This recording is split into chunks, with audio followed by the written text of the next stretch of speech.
Bonjour à tous, bienvenue dans cette nouvelle vidéo d'Alcima Catalyseur Technologique. Aujourd'hui, nous allons vous parler du PIC. Le PIC, c'est la matière la plus haute performance qui soit en impression 3D à l'heure actuelle. C'est un polymère semi-cristallin avec des capacités hors normes. Il est ignifugé, norme V0. C'est également l'un des plus résistants à la température sous effort, jusqu'à 240 degrés. Et cette matière ne dégaze pas non plus dans le vide absolu. On l'utilise dans des domaines de pointe tels que la médecine, l'aérospatiale ou l'aéronautique. Cette matière est très attendue dans l'impression 3D, mais reste encore assez confidentielle. Pourquoi? Car bien que les avantages soient évidents et les applications peuvent être très poussées, l'impression 3D du PIC demande un matériel bien particulier. En effet, pour imprimer un matériau semi-cristallin qui soit aussi rigide, aussi dur et solide que le PIC, il faut pouvoir le cristalliser pendant l'impression.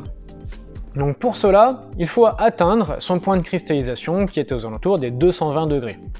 Donc autant vous dire que des imprimantes 3D disposant d'une enceinte régulée à cette température, il n'y en a pas beaucoup sur le marché.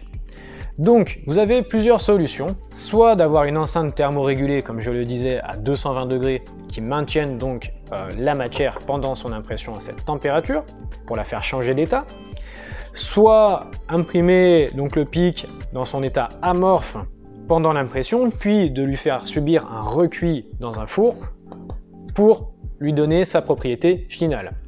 On a également, comme notre fabricant Spiderbot qui propose, donc une solution alternative où on utilise des panneaux radiants qui vont chauffer non pas l'enceinte, mais la pièce pendant l'impression. C'est ce qui nous permet de faire sa cristallisation dans une machine qui en réalité n'est pas une machine thermorégulée. Voilà.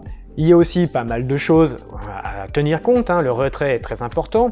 Il faut modéliser pour impression 3D car la gestion des supports est très compliquée. Si vous en mettez, derrière, il ne s'agit pas de les enlever à la pince, mais d'usiner la pièce. Voilà, donc le PIC, une matière qui a beaucoup de potentiel, mais qui nécessite quand même pas mal de travail en amont.